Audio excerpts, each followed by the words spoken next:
الذين أنعمت عليهم غير المغضوب عليهم ولا الضالين صدق الله العلي العظيم. صلوات پڑھیں محمد وعلى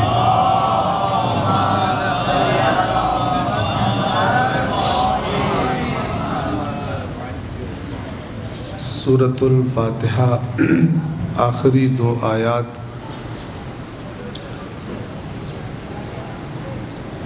کل کچھ عرائض آپ کی خدمت میں عرض کی تھیں، آج اسی بات کو ہم آگے بڑھائیں گے. بس آپ کی توجہ اس بات کی طرف مبذول کرانا مراد ہے کہ اللہ تبارک و تعالی نے اگر اس سورہ مبارکہ کو باقی تمام قرآن کے مقابلے میں یہ فوقیت دی ہے کہ اسے ہر روز پڑھنا واجب قرار دیا ہے، اور ہر روز بھی 1 مرتبہ نہیں بلکہ پوری 10 مرتبہ کم از کم واجب قرار دیا ہے، اور اللہ تبارک و تعالی کا کوئی کام انسان کے لیے حکمت سے مصلحت سے خالی نہیں ہوتا. تو اس کا مطلب یہ ہے کہ جو جملات سورۃ الفاتحہ میں آئے ہیں وہ بہت زیادہ ہمارے لیے، وہ مطالب، وہ مفاہیم ہمارے لیے انتہائی زیادہ اہمیت کے حامل ہیں. اور اسی کی طرف روایات میں بھی اشارہ آیا اور فرمایا کہ سورۃ الفاتحہ پورے قرآن کا نچوڑ ہے، یعنی گویا ایک خلاصہ پورے قرآن کا سورۃ الفاتحہ میں موجود ہے. اور بنیادی طور پر یہ سورہ دعا ہے، اور ہم نے عرض کیا کہ یہ دعا فقط ایک چیز کی دعا ہے، اور وہ ہے ہدایت. یعنی ایک انسان کے لیے اس کے خالق کی نظروں میں تمام ضروریات سے زیادہ ضروری ہدایت ہے. اگر اسے دنیا کا سب کچھ مل جائے لیکن ہدایت نہ ہو، سیدھا راستہ اس کو نہ معلوم ہو، تو دنیا جتنی بھی مل جائے، مال مل جائے، اولاد مل جائے، جائیدادیں مل جائیں، اقتدار مل جائے، آخر میں سب کچھ واپس ہو جائے گا. اگر ہدایت ہوگی تو جو کچھ ملا ہے اس کے ساتھ ایسا رویہ رکھے گا کہ ایک ابدی زندگی، بہترین ابدی زندگی اس کے انتظار میں ہوگی. اور اگر اس کے پاس ہدایت نہیں ہوگی تو پھر جو اس کا دل کرے گا رویہ رکھے گا چیزوں کے ساتھ، اور ایک بدترین زندگی آخرت میں اس کے انتظار میں ہوگی. لہذا ہم پہ لازم قرار دیا گیا اللہ سے ہدایت کا سوال کریں. ہدایت کسے کہتے ہیں؟ رہنمائی کرنے، راستہ دکھانے. اور ہم اللہ سے کہتے ہیں ہمیں سیدھا راستہ دکھا. بعض اوقات ایک منزل پر پہنچنے کے لیے کئی راستے ہو سکتے ہیں. جیسے کل یہاں مسجد تک پہنچنے کے لیے جس راستے پہ آنا تھا اس راستے پہ پروٹیسٹ ہو رہی تھی، تو ہمیں صراط غیر مستقیم سے آنا پڑا اور دیر لگ گئی. آج مجھے تو نہیں پتہ لیکن ظاہراً صراط مستقیم سے ہی آئے ہیں کیونکہ میں جانتا نہیں.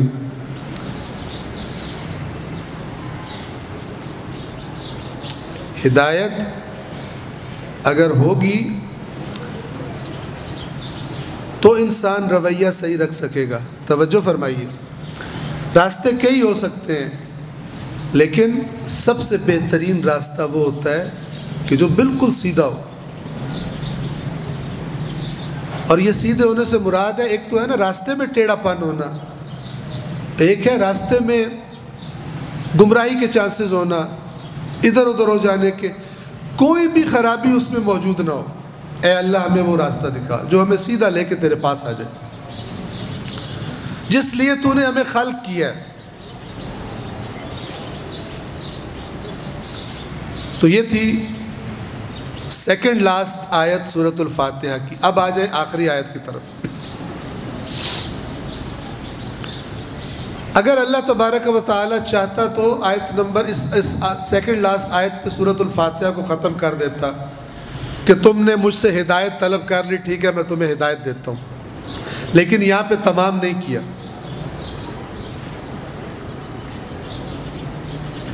کیوں تمام نہیں کیا؟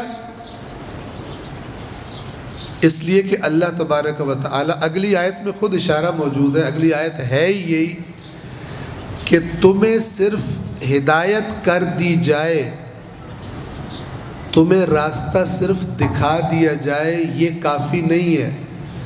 تمہیں یہ بھی پتہ ہونا ضروری ہے تم سے پہلے اس راستے پر بہترین چلنے والے کون تھے، کس طرح چلے. اور یہ بھی کافی نہیں ہے، تمہیں یہ بھی پتہ ہونا چاہیے کہ اس راستے سے اتر جانے والے کون تھے. میرے مولا علی ابن ابی طالب علیہ السلام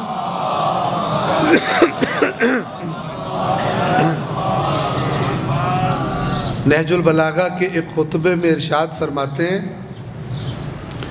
کہ تم اس وقت تک حق کو نہیں پہچان سکتے جب تک اس کو نہ پہچان لو جس نے حق کو چھوڑ دیا.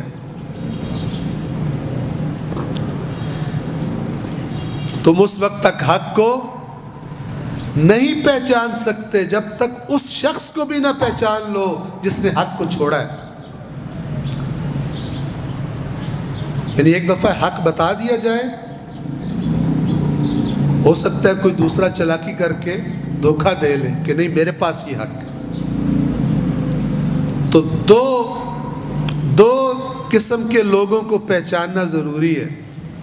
ایک وہ جو اس راہ حق پر چلے، اور دوسرے وہ جو اس راہ حق پر نہیں چلے. تب ہدایت مکمل ہوگی اپنے صحیح معنی میں. لہذا ہمیں اللہ نے کہا ہدایت مانگو، اے اللہ ہماری ہدایت فرما صراط مستقیم کی طرف. پھر کیا فرمایا آخری آیت سورۃ الفاتحہ کی؟ صراط الذین انعمت علیہم، ان کا راستہ جنہیں تو نے اپنی نعمتیں عطا فرمائی.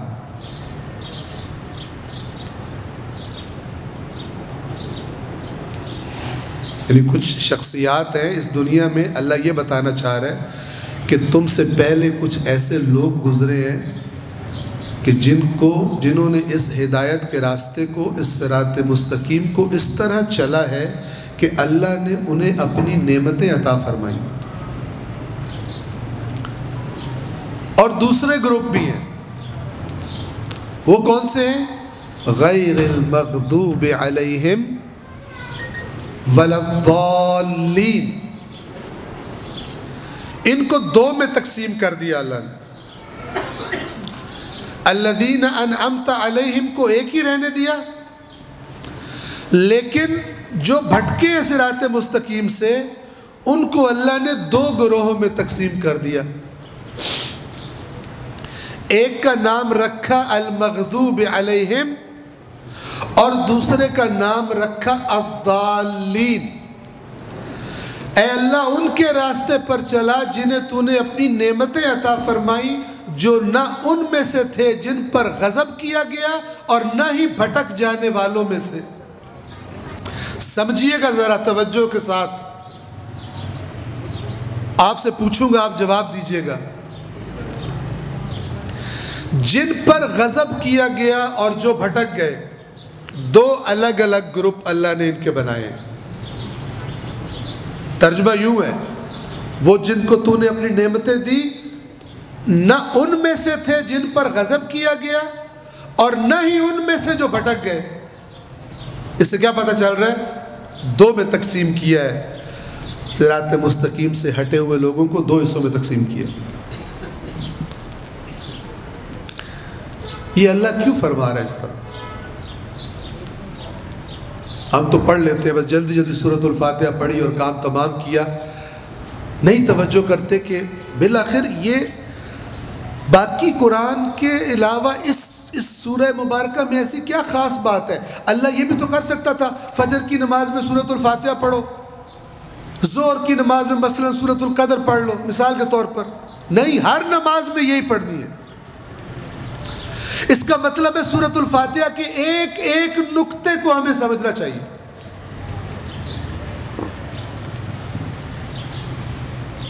تکرار کرو تکرار کرو، اس سورہ میں بیان کی گئی ہر بات کی طرف خوب توجہ رکھو۔ ابھی ہم بات کر رہے ہیں آخری آیت، تمہیں یہ بھی پتہ ہونا چاہیے وہ کون لوگ ہیں جو ہدایت کے راستے پر چلے، ورنہ کوئی معنی نہیں بنتا ان کا راستہ جن پر تو نے اپنا انعام کیا وہ تو وہی صراط مستقیم ہے۔ یہ الفاظ کہنے کی کیا ضرورت تھی؟ نہیں، ان الفاظ کہنے سے متوجہ کرانا مراد ہے، کچھ لوگ ہیں جو اس راستے پر چلیں، تمہیں ان کو فالو کرنا ہے، اور جو اس راستے پر نہیں چلے ان کی دو کیٹیگریز ہیں، ایک کیٹیگری المغضوب علیہم، دوسری کیٹیگری الضالین۔ یہ دونوں گروہ توجہ فرمائیں ہر زمانے میں موجود رہے ہیں، تمام نبیوں کے زمانے میں، اللہ کے آخری نبی کے زمانے میں، مولا کائنات کے زمانے میں، امام حسن کے زمانے میں، سید الشہداء کے زمانے میں، اور آج کے زمانے میں۔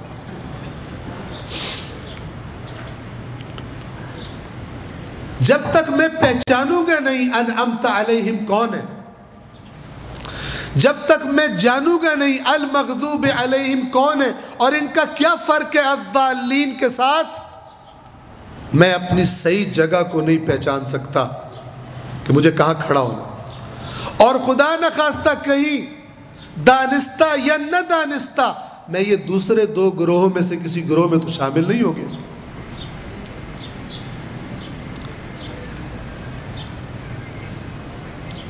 آج آپ کی خدمت میں یہ عرض کرنا چاہتا ہوں، کیونکہ اگر اللہ نے ہم پہ یہ سورت پڑھنی ہر دفعہ لازم قرار دی ہے، اس کا مطلب ہے ہم جن چیزوں سے اس سورت میں خبردار کیا جا رہا ہے، متوجہ کیا جا رہا ہے، جن کی طرف ہم ان خطروں سے سیکیور نہیں ہیں، ہمارے ساتھ وہ صورتحال پیش آ سکتی ہے۔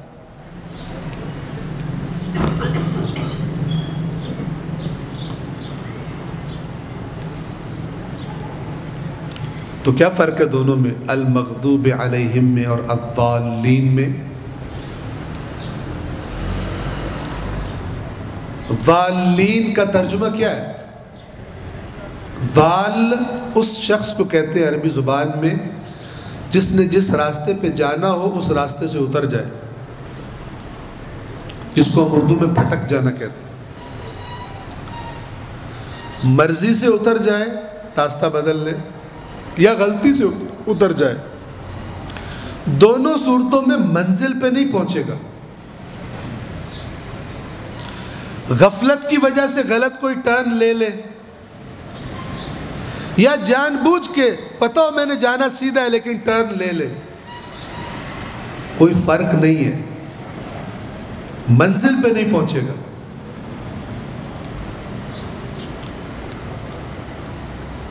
بس ضال یعنی بھٹکا ہوا، ضالین بھٹکے ہوئے، المغضوب علیہم جن پر غضب کیا گیا۔ آپ سے سوال کرتا ہوں، آپ جواب دیجئے گا پلیز۔ سوال آپ سے یہ ہے کہ یہ جن کو اللہ یہ کہہ رہے جن پر غضب کیا گیا، یہ صراط مستقیم پر چل رہے تھے یا یہ بھی بھٹکے ہوئے تھے؟ جی کلیئر ہے نا؟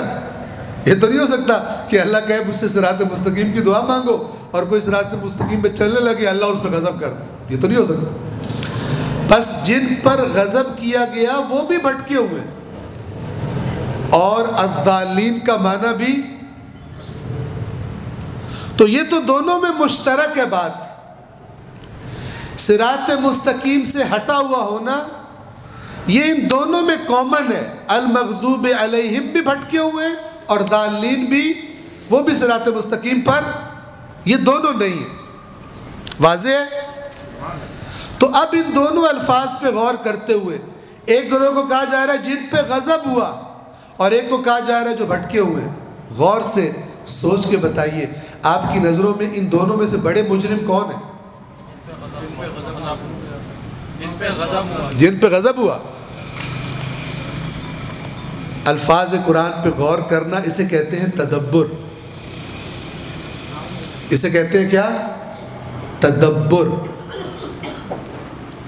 اللہ تعالیٰ فرماتا ہے افلا یتدبرون القرآن ام علی قلوب اقفالها، کیا یہ قرآن میں، میرے قرآن میں غور و فکر نہیں کرتے یا ان کے دلوں پہ تالے لگے ہوئے؟ یعنی میں نے ان کو ہدایت سمیٹ کر دے دی ہے اس قرآن میں، لیکن ان کو رغبت ہی نہیں ہے میری باتوں میں غور کرنے کی۔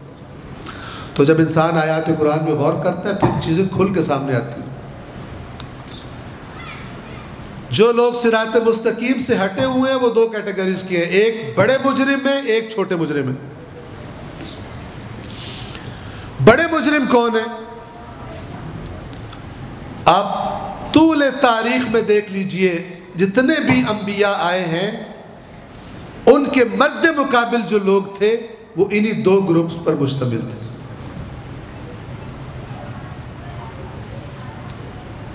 ایک المغضوب علیہم، ایک الضالین۔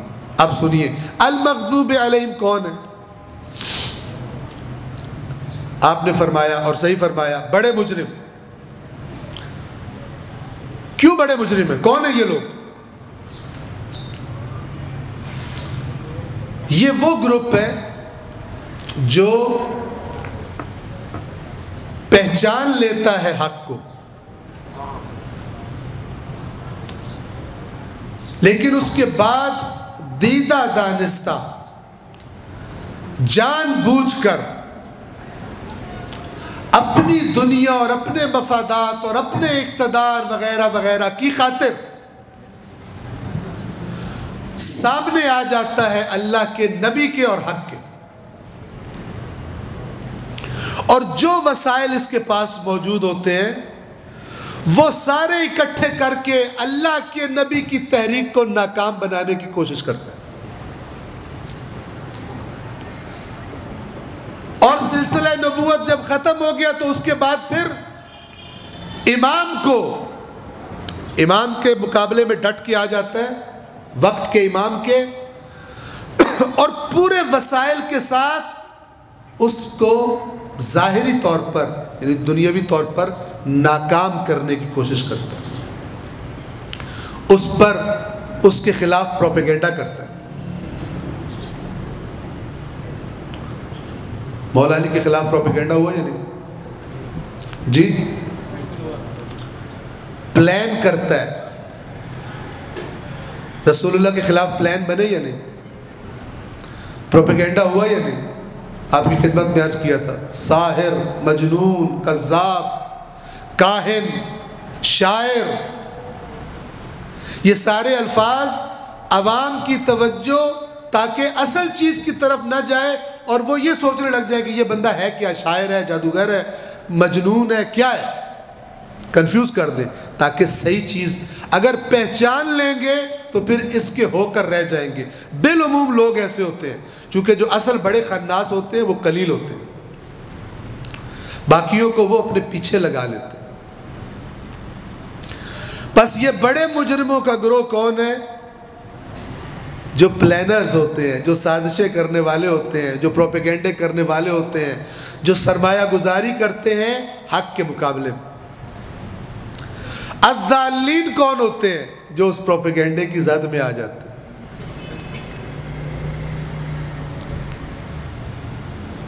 جو حق والوں پر لگائے گئے باطل والوں کے الزامات کو سچ سمجھ لیتے ہیں،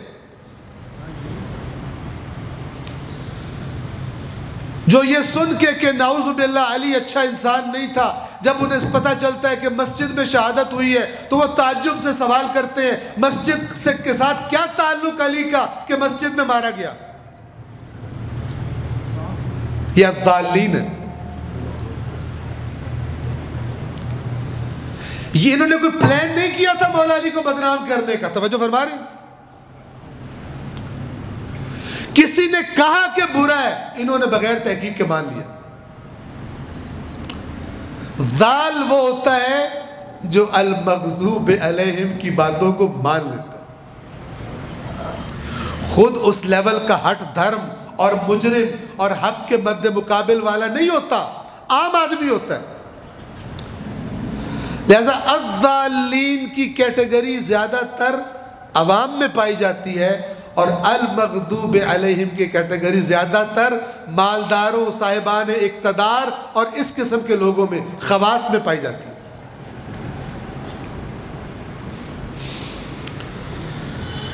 اللہ کے رسول کے اعلان نبوت کے بعد مکہ کے اگر آپ معاشرے کو دیکھیں تو وہ جو بڑے بڑے سردار ہیں جو مل کے بیٹھتے ہیں، پلان بناتے ہیں کس طرح اپنے لوگوں کو گمراہ کرے اس رسول سے، وہ المغضوب علیہم ہیں. اور جو ان کی چمچہ گیری میں یا ان کو اپنا بڑا سمجھتے ہوئے یا ان کی دوستی کی وجہ سے ان کی باتیں ایکسیپٹ کر لیتے ہیں، یہ بھی راستے سے گئے، یہ بھی راستے سے. صلوات پڑھے محمد والے.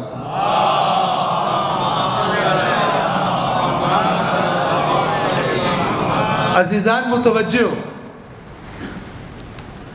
الضالین کون لوگ ہیں؟ جو خود اس طرح برے نہیں تھے لیکن کسی برے کو اپنا لیڈر بنا بیٹھے، کسی برے سے اٹیچمنٹ کوئی نہ کوئی بنا بیٹھے. آپ نے سنا ہوگا نا گھروں میں کہتے ہیں، یا کبھی کبھی رشتہ دار کہہ رہے ہوتے ہیں یا دوست کہہ رہے ہوتے ہیں، یار یہ کتنا اچھا بچہ تھا، اس کی جب سے دوستی فلان گروپ سے ہوئی ہے یہ بھی بیڑا غرق ہو گیا. خود کیا تھا؟ اس گروپ کی طرح گندا نہیں تھا، ایک آوارہ لوفروں کا، نشے بازوں کا گروپ تھا. یہ بچہ تو بہت اچھا تھا لیکن اس کی جب سے دوستی ہوئی ہے ادھر، اس پہ بھی آہستہ آہستہ وہی رنگ چڑھنا شروع ہو. بچہ اچھا ہے، کمپنی بری بنا لی.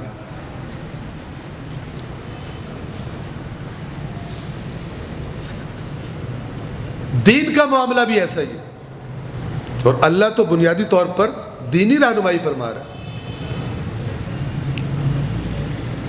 کہ تم دیکھو جو معلومات تم دین کے بارے میں لے رہے ہو کس سے لے رہے ہو.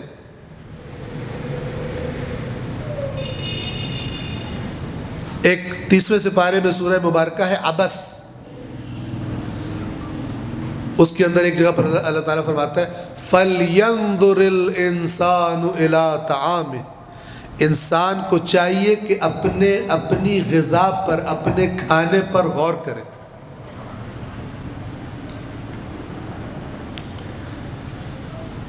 کہ اللہ تبارک و تعالیٰ کیسے پانی برساتا ہے، زمین کو پھاڑتا ہے، دانے کو اگاتا ہے، اور کس طرح پھر یہ کھانا اس کے دہان تک پہنچتا ہے. انسان کو چاہیے غور کرے. ائمہ اہل بیت نے اسی آیت کا ایک بطن بیان کیا، ایک باطن، کہ اس آیت کا ایک یہ معنی بھی ہے. اور وہ کیا فرمایا کہ انسان، چونکہ انسان کے دو حصے ہیں نا، ایک انسان کا جسم ہے، ایک انسان کی روح ہے. تو فرمایا کہ انسان غور کرے، جیسے یہ غور کرے بدن کی غذا کہاں سے آ رہی ہے، اسی طرح انسان کو چاہیے کہ غور کرے اس کی روح کی غذا کہاں سے آ رہی ہے، کس سے لے رہا ہے روح کے لیے غذا، فکر کہاں سے لے رہا ہے، رہنمائی کہاں سے لے رہا ہے، کہاں کس کے نظریات کو اپنا رہا ہے. اصل نظریات لیتا کس سے ہے، علم کس سے لیتا ہے. چونکہ اگر وہ سرچشمہ پاک نہیں ہوگا تو پھر نجس چیزیں اس کے اندر بھی جاتی رہیں گی.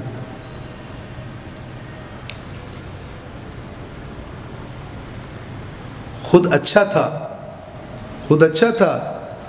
اٹھ کے گیا تھا کہ میں تو دین کی بات سننے جا رہا ہوں، اس نیت سے گیا تھا، اللہ کی دشمنی کرنے نہیں گیا تھا. توجہ فرمائیں، دین کے خلاف نہیں گیا تھا، دین کی محبت میں گیا تھا، لیکن غیر سنجیدہ آدمی تھا، چیز کو گہرائی سے دیکھنے والا نہیں تھا، سمجھا جو بھی یہاں بیٹھا ہو وہ دین ہی بتا رہا ہوتا ہے، لیکن کسی ایسے کے ہتھے چڑھ گیا جس نے صحیح دین اس کو نہیں بتایا۔ کس کیٹیگری میں جا کے گرے گا؟ نیت یہ کر کے گیا تھا کہ الذین انعمت علیہم میں شامل ہونا ہے، لیکن سلپ ہو کے کہا جائے گا الضالین۔ اور یہ جو الضالین ہوتے ہیں نا، اللہ نے قرآن میں بڑا کھول کے ان کو بیان کیا ہے۔ ان میں سے ایک کیٹیگری وہ ہوتی ہے کہ جو سمجھ رہے ہوتے ہیں ہم صراط مستقیم پر، ہم سے بڑا ہدایت یافتہ ہے ہی کوئی نہیں، ہوتے گمراہ ہیں۔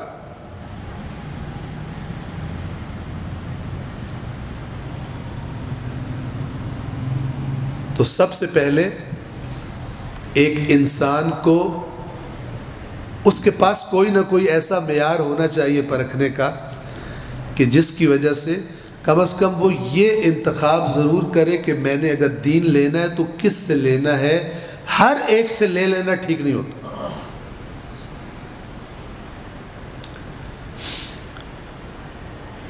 یہاں پر ابھی وقت نہیں ہے، صرف آپ کی رہنمائی کر دوں۔ پر محمد والے بیت محمد بلند تر صلوات، صرف آپ کا اشارہ کر کہ اگر آپ اپنے دین کے معاملے میں واقعاً سنجیدہ ہیں تو پھر یہ میری بات یاد رکھیے گا کہ دین کے بارے میں فقط سننے پر اکتفا نہ کریں، فقط سننے پر اکتفا نہ کریں۔ جو صرف سننے پر اکتفا کرتا ہے وہ ایک بہت بڑی پرابلم میں گرفتار ہوتا ہے، لیکن اس کو پتہ نہیں ہوتا۔ جو وہ سن رہا ہے اور جس مولانا پر یا جس خطیب پر یا جس شاعر پر یا جس پر بھی وہ بڑا قربان ہوا بیٹھا کہ یار کتنی پیاری تقریر کرتے ہیں، وہ کیونکہ صرف سنتا ہے، اسے کہاں سے پتہ چلے گا کہ یہ جو باتیں کرتا ہے یہ صحیح ہے یا صحیح نہیں ہے؟ مجھے تو اچھی لگ رہی ہیں، بظاہر لگتی بھی دینی باتیں ہیں، لیکن یہ صحیح باتیں نہیں ہیں۔ آپ کو ذرا کلیئر کرنے کے لیے، متوجہ کرنے کے لیے، ہوشیار کرنے کے لیے مثال دوں۔ بہت سارے لوگ بنو امیہ اور بنو عباس کے دور میں جناب امیر المومنین کے بارے میں برے الفاظ سن کر سنانے والے ایسے مکر سے سناتے تھے، ایسے پیش کرتے تھے، سمجھتے تھے یہ بالکل ٹھیک کہہ رہے ہیں، وہ تھے ہی ایسے۔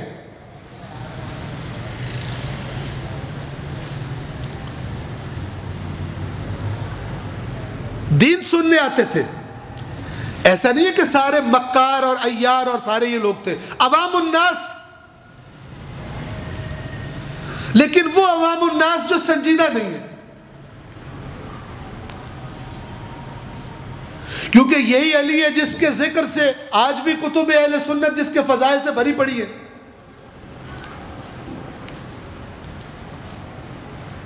امام احمد ابن حنبل اہل سنت میں ان کو امام مانا جاتا ہے، بہت بڑے محدث۔ ان کے بیٹے نے ان سے سوال کیا کہ امیر المومنین کے بارے میں کہ ان کے بارے میں کچھ بتائیے۔ آپ جملہ سنیں ان کا جواب میں۔ احمد ابن حنبل نے جواب دیا اپنے بیٹے کو کہ بیٹا میں تجھے اس شخصیت کے بارے میں، اس کی فضیلتیں، اس کا مقام تجھے کیا بتاؤں کہ جس کے فضائل کو اس کے چاہنے والوں نے اپنی جانوں کے ڈر سے چھپایا، اور جس کے فضائل کو اس کے دشمنوں نے بغض کی وجہ سے چھپایا، اس کے باوجود آج بھی اس کے فضائل اللہ کے نبی کے تمام صحابہ سے زیادہ موجود ہیں۔ یہ ابن حنبل کی گواہی ہے، چھپانے کے باوجود۔ تو جس کے اتنے فضائل موجود ہوں، ایسا ماحول بن جائے کہ لوگ نعوذ باللہ تعقیبات نماز کے طور پہ علی کو برا بھلا کہنا مستحب سمجھو۔ آپ واقعات پڑھیں، آپ کی عقل حیران رہ جائے گی۔ نماز کے بعد تاکیبات کے طور پہ جناب امیر کی گستاخی کرتے تھے، تقریر کر کے اپنے ساتھ بہا کے لے جائے، یہ وہ کیٹیگری نہیں ہوتی، چونکہ یہ باتوں کو پرکھ سکتے ہیں۔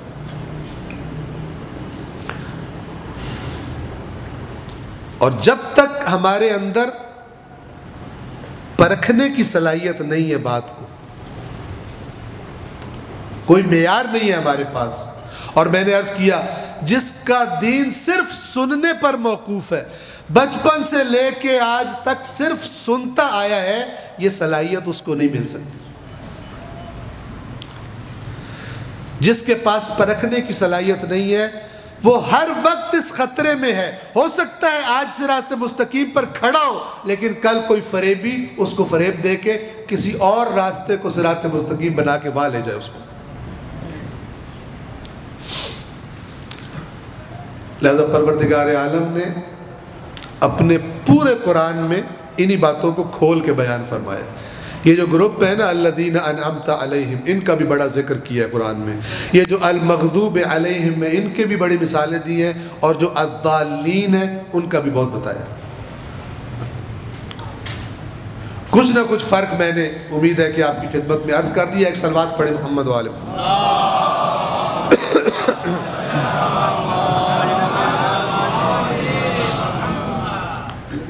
ان دونوں میں سے اصل خراب، جب بھی کسی برے کا ذکر ہے آپ کے یہ لانتی لوگوں فلانے تھے، ہم نہیں، ایسا نہیں ہے۔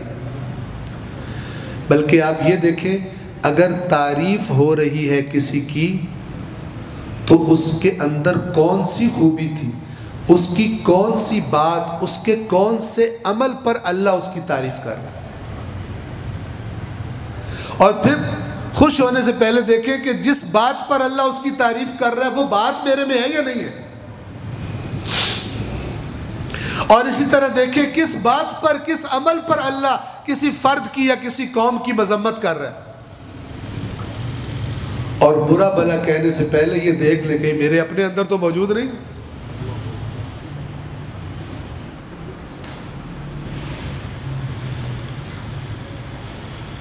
الضالین بڑی شدت کے پچھتاوے کا شکار ہوں۔ کیونکہ انہوں نے جس سے رہنمائی لی تھی اس کے انتخاب میں غلطی کر دی تھی۔ یہ جو آیت آپ سنتے رہتے ہیں نا، یوم ندعو کل اناس بامامہم، جس دن ہم ہر گروہ کو ان کے امام کے ساتھ پکاریں گے، یعنی اس امام کے فالوور ادھر آ جاؤ، اس امام کے فالوورز حاضر ہو جاؤ۔ اسی کربلا کی راہ میں، کربلا کے راستے میں جب امام مظلوم کربلا جا رہے تھے مکہ سے، کسی شخص نے سوال کیا اسی آیت کے بارے میں کہ فرزند رسول یہ جو قرآن میں آیا ہے یوم ندعو کل اناس بامامہم، اس کا کیا مطلب ہے، اس سے کیا مراد ہے؟ امام نے فرمایا جواب میں، دو قسم کے امام ہوتے ہیں، ایک امام حق ہوتا ہے، ایک امام باطل ہوتا ہے، دونوں کو فالو کرتے ہیں۔ جس نے جس کو فالو کیا ہوگا قیامت کے دن اپنے امام کے ساتھ بلایا جائے گا۔ جس نے جس کا نعرہ مارا ہوگا، نہیں فرمایا امام نے، جس نے جس کو فالو کیا ہوگا، جو جس کے پیچھے چل کے جس نے زندگی گزاری ہوگی، جس کے عادات و اطوار، جس کے رہنمائیاں، جس کے نظریات کے مطابق زندگی گزری ہوگی، اس کے ساتھ اس کو بلایا جائے گا۔ اگر وہ امام حق تھا تو اس کے ساتھ، اگر امام باطل تھا تو اس کے ساتھ۔ آپ سے سوال، دنیا کا کوئی لیڈر ایسا ہے جو آ کے کہتا ہے میں امام باطل ہوں مجھے فالو کرو؟ ہے کوئی؟ وہ لیڈر نہیں ہوگا، گدھا ہوگا۔ کیونکہ اللہ نے انسان کو خلق ایسے کیا ہے کہ انسان باطل سے نفرت کرتا ہے، باطل سے۔ تو پھر باطل کیا کرتا ہے؟ باطل اپنے بیوٹی پارلر میں جاتا ہے حق کا میک اپ کرنے کے لیے، حق جیسی شکل بناتا ہے، بلکہ ہو سکتا ہے زیادہ خوبصورت بن جائے۔ زیادہ اچھا پیکج آفر کریں. مثلا امام حق امام حسین کیا پیکج دے رہے ہیں؟ اہل بیت جو اللہ کی اطاعت کرے وہ ہمارا شیعہ ہے. ایک میک اپ کر کے آ کے پیکج دیتا ہے, اطاعت نہ بھی کرو بس ہمارے شیعہ ہو تو ہم تمہیں لے جائیں گے. یہ میک اپ ہے. اٹریکٹیو پیکج کون سا ہے؟ محنت کر کے جنت میں جانے والا یا بغیر محنت کے جنت میں جانے والا؟ ہاں, مزیدار کون سا ہے؟ بغیر محنت کا. ایک پیکج کہتا ہے حرام کھانے والا نہیں ہے ہمارا پیروکار. دوسرا کہتا ہے کوئی حرام کھا بھی لو, اس میں سے ایک دیگ پکا کے نیاز دے دینا پہلے عشرے میں, کلیئر ہے, باقی کا ڈکار مارنا. اٹریکٹیو کون سا پیکج ہے؟ ایک حرام خور کے لیے کون سا پیکج اٹریکٹیو ہے؟ یہ والا.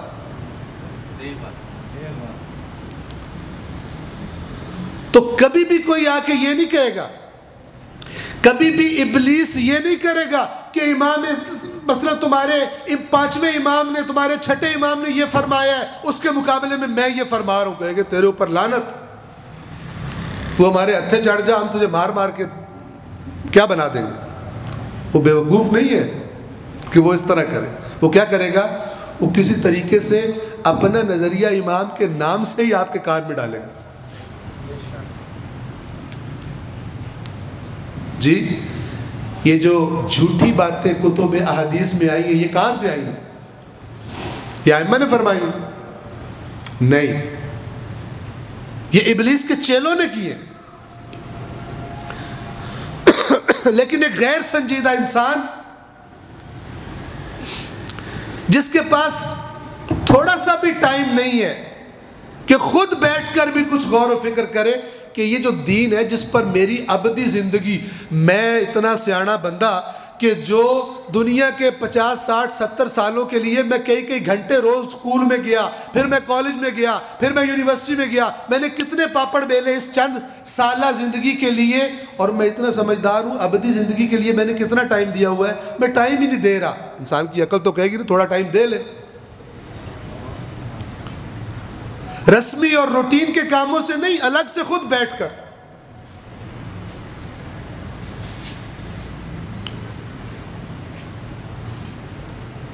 احادیث روایات کئی میرے ذہن میں آ رہی ہیں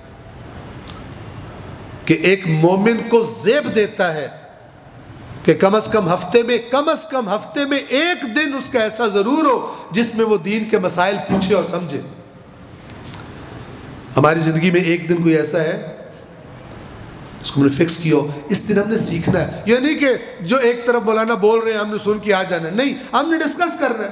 ہمارے ذہن میں جو شکوک و شبہات ہے, تردد ہے, ہم نے سوال کرنا ہے. کوئی ایسی ارینجمنٹ کی ہوئی ہے؟ سنجیدگی نہیں.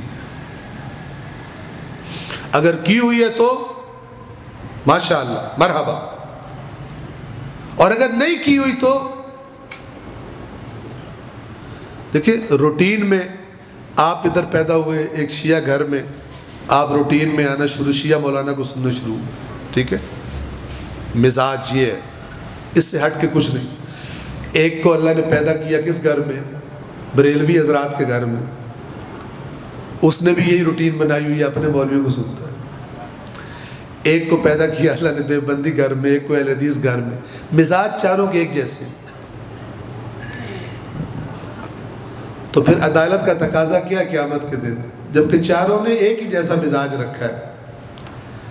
جو آپ نے سنی ہوئی باتیں ان کو چھوڑ کر اپنے اندر جھانک کر اپنے اندر سے پوچھئے کہ ان چاروں کو ایک ہی رزلٹ ان کا ہونا چاہیے یا ان چاروں کو ڈیفرنٹ جگہ پہ رکھنا چاہیے. جن کا ایک ہی مزاج رہا, بس جہاں پیدا ہوئے ایک ہی روٹین رکھی, دین کے بارے میں سنجیدگی کا مظاہرہ نہیں کیا. میں اپنی گفتگو کو تمام کرنے کی طرف لاؤں. آج کے لیے آپ کو بتاؤں, یہ جو لوگ اس معاملے میں سنجیدہ نہیں تھے یہ قیامت کے دن شدید پچھتاوے کا شکار ہوں گے. کیوں؟ وہ جو مغضوب علیہم تھے وہ تو تھے دیدہ دانستہ خدا کے دشمن, وہ تو مکار تھے. ان کو تو پتہ تھا ہم حق کی مخالفت کر رہے ہیں. وہ مقام میں مثلا امام حسین جانتے تھے لیکن پھر بھی ڈٹے ہوئے تھے، مقام رسول اللہ جانتے تھے پھر بھی ڈٹے ہوئے تھے، مقام علی مرتضیٰ جانتے تھے پھر بھی ڈٹے ہوئے تھے، دیدہ دانستہ، لیکن وہ لوگ کہ جو سلپ ہو کے ادھر چلے گئے، کسی پروپیگنڈے کی وجہ سے ادھر جا گرے، سمجھ رہے تھے ہم دین کی خدمت کر رہے ہیں۔ یہ جب قیامت کے دن اللہ انہیں باہر نکالے گا، محشور کرے گا، ان کا پچھتاوا بڑا شدید ہوگا۔ تو اللہ نے کئی جگہ پر قرآن میں اس کا ٹریلر دکھایا ہے، ایک جگہ سے میں آپ کو دکھا دوں اور آج آپ کی زحمت کو تمام کروں۔ یہ لوگ جب قیامت کے دن قبروں سے نکلیں گے اللہ کی بارگاہ میں پیش ہونے کے لیے، تو ہر بات واضح ہو چکی ہوگی اور ان کو پتہ چل چکا ہوگا کہ ہم پھنس گئے اور برے پھنس گئے۔ تو ان کو سب سے پہلے وہ لوگ یاد آئیں گے جنہوں نے ان کو گمراہ کیا تھا۔ اب ان کو پتہ چلے گا ہم غلط راستے پہ چلے گئے تھے، اس وقت تو اپنے جیسا ہدایت یافتہ سمجھتے ہی کسی کو نہیں تھے۔ تو جب دیکھیں گے جو ہمیں انہوں نے جنت کی پیکج دیے ہوئے تھے اور کہا تھا تمہیں تو یوں جنت میں لے جائیں گے اور یوں تم چلے جاؤ گے، سب سے پہلے ان کو وہ تقریریں کرنے والے اور وہ کتابیں لکھنے والے یاد آئیں گے جن کی کتابیں پڑھ کے اور تقریریں سن کر یہ یہاں پہ پہنچے تھے۔ یہ ان کو ڈھونڈیں گے اور اللہ تعالیٰ ان کی ملاقات کروا دے گا، اللہ ان کی ملاقات بھی کروا دے گا۔ اب جب یہ اپنے ان لیڈروں سے اور رہنماؤں سے جن کی باتیں سن سن کے ان کا بیڑا غرق ہوا تھا اور یہ سمجھتے تھے کہ ہم جیسا ہدایت یافتہ ہی کوئی نہیں دنیا میں، یہ ان سے کہیں گے تم نے تو کہا تھا جنت ہماری پکی ہے تو ہم تو پھنس گئے، تم ہمیں ضمانتیں دیتے تھے، میری ضمانت ہے میری ضمانت ہے، اور فیسیں بھی لے لیتے تھے، تو اب ہمیں بچاؤ۔ یہ اللہ نے قرآن میں بتایا ہوا ہے ایسا ہونے والا ہے۔ تو وہ لوگ کیا کریں گے؟ لیڈر اور رہنما تبرہ کریں گے ان پر۔ تبرہ کا معنی تو پتہ ہے، البتہ میں معنی بتا دوں چونکہ تبرہ میں نمک مرچ ذرا زیادہ ہو گئی ہوئی ہے، مسالے شسالے زیادہ ڈال دی ہوئی۔ عربی زبان کا لفظ ہے تبرہ، اور تبرہ کا معنی عربی میں ہے کسی سے لا تعلقی اور بیزاری کا اظہار کر دینا۔ باقی جو کچھ آپ کو نظر آتا ہے وہ اپنی محنت ہے، گالیاں گلوچ فلان لطیفے توہین، اور اس کا مکتب اہل بیت کو کوئی فائدہ نہیں ہے۔ کسی نہ جانے بندے کے دل کو ٹھنڈک تھوڑی دیر پڑ جائے گی، میں نے آج بڑا کمال کیا ہے، زبان گندی کر کے آیا ہوں، لیکن اہل بیت کے مکتب کے بارے میں دشمنی تو دوسروں کی زیادہ ہو سکتی ہے، ان حرکتوں سے توہین سے اور گالیوں سے اس مکتب کی خدمت کوئی نہیں ہو سکتی۔ اہل بیت اطہار جن سے رجس کو اللہ نے دور کیا ہے، نہ کبھی خود گالی دیتے تھے نہ اپنے پیروکاروں کو گالیاں دینے کا کہتے تھے۔ نہج البلاغہ پڑھی ہے جس نے اس کو معلوم ہے، میدان صفین میں مولا کائنات اپنے لشکر میں سے ایک جگہ سے گزر رہے ہیں، اپنے ساتھیوں کے اپنے سپاہیوں کے ایک گروہ کو دیکھا جو بری زبان استعمال کر رہے تھے۔ کن کے بارے میں؟ اہل شام کے بارے میں۔ مولا نے فرمایا انی اکرہ لکم ان تکونوا سبابین، مجھ علی کو پسند نہیں ہے تمہارے بارے میں کہ تم بد زبانیاں کرو۔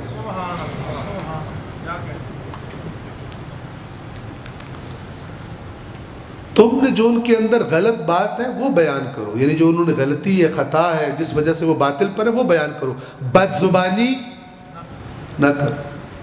یہ نہج البلاغہ میں موجود ہے، لیکن آج کتنے لوگ ہیں جتنی گندی زبان استعمال کرنے سمجھتے ہیں یہ بڑا پکا شیعہ ہے۔ بات لفظ عجیب ہے جو بدبودار شیعہ ہے۔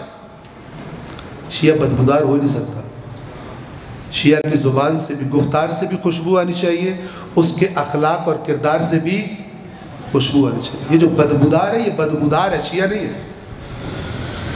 اہل بیت کے ماننے والے بدبودار نہیں ہوتے، توجہ فرما رہے ہیں؟ اس بدبودار کا بڑا معنی ہے، سمجھنے والوں کو معلوم ہے۔ ایک بدبودار شیعہ کچھ عرصہ پہلے ٹی وی پہ آیا، خود بتا رہا ہے میں شیعہ ہوں، ساتھ خود ہی بتا رہا ہے میں شراب بھی پیتا ہوں۔ آپ کا بڑا مشہور سیاستدان ہے، اس کو شرم نہیں آئی، اپنے آپ کو شیعہ کہہ رہے پھر کہہ رہے میں شراب پیتا ہوں۔ اگر تو نے یہ بکنا ہی ہے کہ تو شراب پیتا ہے تو کم از کم اس پاکیزہ مکتب کے ساتھ تو اپنا رشتہ مت جوڑ. یہ کیوں بتا رہا لوگوں کو؟ اس مکتب کی بدنامی کا باعث بن رہے تھے. چند سال پہلے کی بات. پھر کہتا میں بدبودار شیعہ ہوں. یہ بدبودار ہے، شیعہ نہیں، بدبودار ہے سر. مولانا نے منع فرما دیا. قرآن کیا کہتا ہے؟ جب قیامت کے دن نکلیں گے الضالین، یہ جائیں گے اپنے ان رہنماؤں کے پاس جنہوں نے ان کو گارنٹیاں دی ہوئی تھی کہ تم تو پار ہی پار ہو. تو وہ کیا کریں گے؟ اللہ فرماتا ہے سورۃ البقرہ میں دوسرے سپارے میں، اذ تبرأ الذین اتبعوا من الذین اتبعوا، جس دن وہ لوگ جن کی پیروی کی جاتی تھی دنیا میں وہ تبرہ کریں گے ان سے جو ان کی پیروی کرتے تھے. یعنی یہ جائیں گے کہیں گے تم تو دنیا میں کہتے تھے ہمیں دنیا میں واپس جانے کا موقع مل جائے تو ہم کیا کریں گے وہاں پہ؟ فَنَتَبَرَّأُ مِنْهُمْ كَمَا تَبَرَّأُوا مِنَّا. تو جس طرح اس نے کہا ہے نا بھاگ جا، کوئی تعلق نہیں ہے. ہمیں بھی جب فون کرے گا اس دفعہ کیا پروگرام ہے، میں نے آنا ہے یا نہیں پڑھنے کے لیے، ہم بھی کہیں گے بھاگ جا، تیرا ہمیں کوئی تعلق نہیں.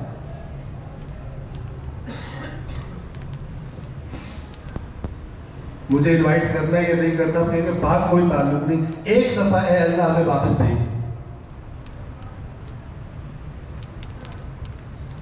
کہ وہ لوگ ہیں جنہوں نے آنکھیں بند کر کے بعض لوگوں کو اپنا بنا لیا اور پیچھے چلتے گئے پتہ چلا کہ سیدھا جا کے جہنم میں لینڈ کیا. اللہ کا دین صحیح نہیں بتایا. لیکن آیا اللہ ان کو واپس جانے دے گا؟ قرآن فرماتا ہے نہیں.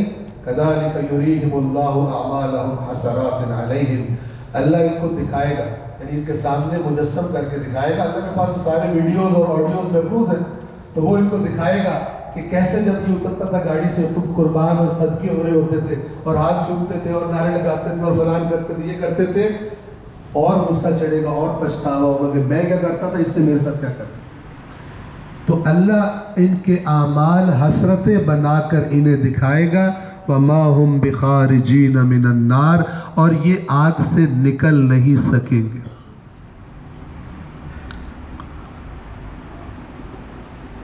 جو لشکر آیا امام حسین کو شہید کرنے کے لیے، پیک پر المغضوب علیہم تھے لیکن اس کے اندر بہت سارے ضالین بھی شامل تھے. لیکن انجام دونوں کا کہاں ایک ہی جگہ پہ انجام. ہو سکتا ہے جہنم میں درجات اوپر نیچے ہو لیکن ہے جہنم میں، چونکہ ان کو فالو کیا تھا. آج 2 محرم ہے. سفیر حسین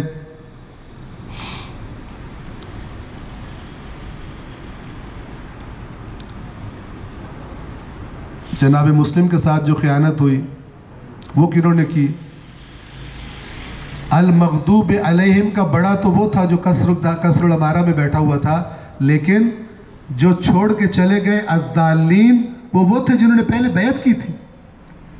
وہ ابن زیاد کے نظریے کے تھوڑی تھے، لیکن ڈر گئے کہ مار نہ دے، ہمارے بچوں کو مار دے گا، ہماری بیویوں کا کیا بنے گا، ہمارا فلان کیا بنے گا، چھوڑ کے چلے گئے. مسلم کو تنہا چھوڑ دیا. آج کی گفتگو کو یہاں پہ تمام کرتا ہوں. امام حسین علیہ السلام کا کربلا میں تشریف فرما ہونا، 1-2 جملے اس کے بارے میں آپ کی خدمت میں عرض کر کے ایک صلوات پڑھیں محمد والے.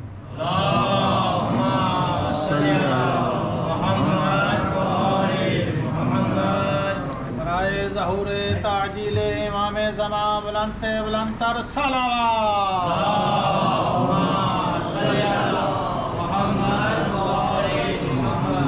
مکہ سے جب چلے ہیں امام حسین کوفہ کے ارادے سے، تو راستے میں کچھ ایسے لوگوں سے، بہت سارے لوگوں سے ملاقاتیں ہوئیں. کچھ ایسے لوگوں سے ملاقات ہوئی جو حسین سے مل کر خوش نصیب ہو گئے، اور کچھ ایسوں سے بھی ملاقاتیں ہوئیں کہ جو ملنے کے باوجود بد نصیب ہو گئے. ایک ملاقات ہوئی ہے راستے میں امام مظلوم کی جناب زہیر ابن قین سے. میرے اور آپ کے لیے اس ملاقات میں بڑا پیغام ہے. ایک منزل پر امام مظلوم نے قیام فرمایا.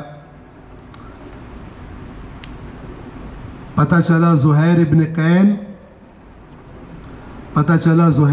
قین قریب ہی میں اس کا بھی قیام ہے، وہ بھی اسی منزل پر رکا ہوا ہے.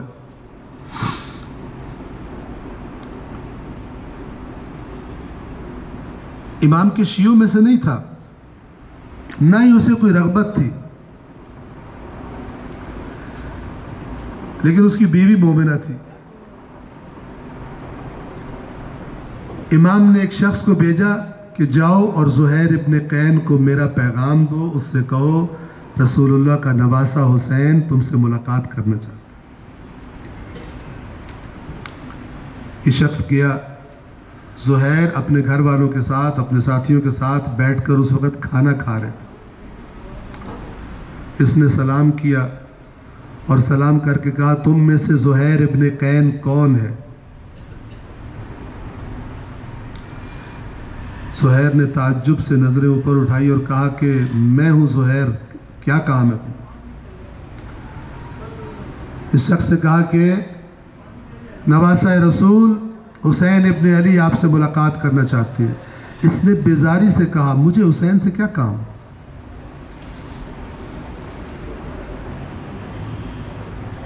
لیکن اس کی بیوی جو مومنہ تھی اس نے کہا زہیر یہ کیا کہہ رہے؟ فرزند زہرا تم سے ملاقات کرنا چاہتے ہیں اور تم کہہ رہے ہو مجھے حسین سے کیا کام؟ جاؤ حسین سے ملاقات کرو. آیا یہ محرم کا مہینہ مجھ پر آپ پر کوئی ایسا اثر ڈال سکتا ہے کہ کچھ کام جو حسین کو پسند ہیں اور میں نہیں کرتا کرنے لگوں، اور کچھ کام جو میں کرتا ہوں حسین کو نہیں پسند چھوڑ دوں؟ محرم کا مہینہ یہی تو کرتا ہے. جب بیوی نے کہا کہ جاؤ تو زہیر اٹھ کھڑے ہوئے، خیمے میں گئے امام مظلوم کے. آج ہی دوبارہ روایت پڑھ رہا تھا، خیمے میں صرف امام حسین تھے اور زہیر ابن قین تھے. کسی کو نہیں معلوم کہ اندر کیا باتیں ہوئیں، لیکن جب باہر نکلے زہیر تو لوگوں نے دیکھا خوشی سے زہیر کا چہرہ چمک رہا تھا. چلتے ہوئے آئے اپنے گھر والوں کے پاس، اپنے ساتھیوں کے پاس، اور کہا کہ تم میں سے جس نے جدھر جانا ہے چلا جائے، میں حسین کے ساتھ جاؤں. میری منزل بدل گئی ہے، میرا راستہ بدل گیا ہے، میں فرزند زہرا کے ساتھ سفر کروں گا. لیکن اسی طرح ایک اور منزل پر آگے ایک شخص، اس کو بھی امام حسین علیہ السلام نے دعوت دی. کہتا ہے میں تو نہیں جا سکتا، میرا گھوڑا اور تلوار آپ لے لیں. امام نے فرمایا مجھے تیرا گھوڑا اور تلوار نہیں چاہیے. گویا یہ کہنا چاہ رہے تھے کہ اللہ نے مجھے گھوڑوں اور تلواروں کی نجات کے لیے نہیں بھیجا، اللہ نے مجھے تم جیسوں کی نجات کے لیے بھیجا. نہیں گیا. پھر چلتے چلتے سفر میں وہ وقت بھی آیا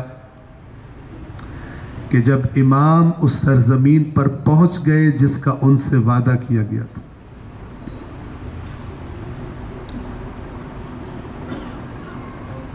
روایات کے لفظ ہے کہ امام حسین کی سواری، امام حسین کا گھوڑا چلتے چلتے ایک مقام پر رک گیا. ہر اور اس کے ساتھی ساتھ تھے. اس نے کہا تھا مجھے اس بات پر مامور کیا گیا کہ میں آپ کے ساتھ رہوں. اب جب اس سرزمین پر امام حسین کی سواری رکی، امام نے سوال کیا وہیں کے کسی بندے سے، اس سرزمین کا نام کیا ہے؟ جواب ملا اس سرزمین کا نام غازریہ ہے. امام نے فرمایا نہیں، کوئی اور نام بھی ہے اس سرزمین کا؟ بتایا گیا اس کا نام شط الفرات ہے. فرمایا کوئی اور نام تلاش کر رہے ہیں اس نام کو جس نام سے داستان سنائی گئی تھی، جس نام سے یہ داستان قیامت تک زندہ رہے گی. جو امام حسین کے نانا نے جو نام بتایا تھا.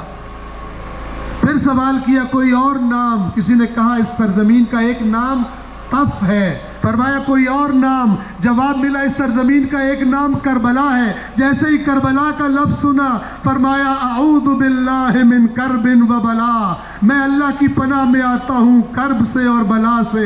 اپنے ساتھیوں کی طرف رخ کیا اور فرمانے لگے ہا ہنا محط رحالنا، یہی پر اتر پڑو، یہی پر، یہی وہ مقام ہے جس کا مجھ سے وعدہ کیا گیا تھا، یہی پر ہمارے خیمے لگیں گے. وہ مسفک دماؤنا، مسفک دمائنا، یہی وہ سرزمین ہے جہاں پر ہمارے خون بہائے جائیں گے.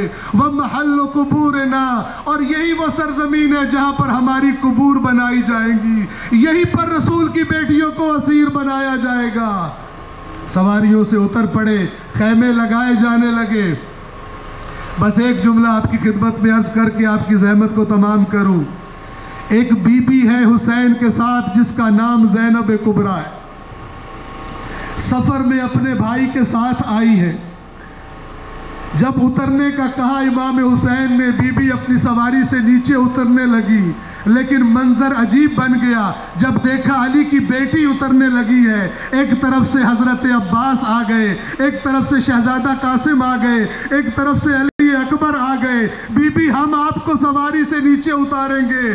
کچھ دن نہ گزرے تھے عزاداروں کہ یہی بی بی دوبارہ کربلا میں اکیلی کھڑی ہے. اب یہ سوار ہونا چاہتی ہے. 11ویں محرم کے دن سب اسیروں کو سوار کر چکی بے پالان اونٹوں پر. اب جو دیکھا تو دیکھا کہ خود تنہا رہ گئی.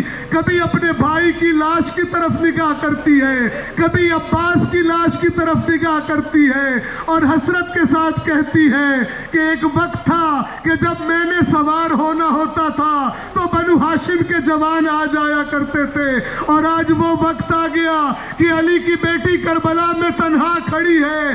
عباس یہ کیا ہوا کہ میں آپ کو پکارتی ہوں لیکن آپ کی لبیک نہیں سنتی.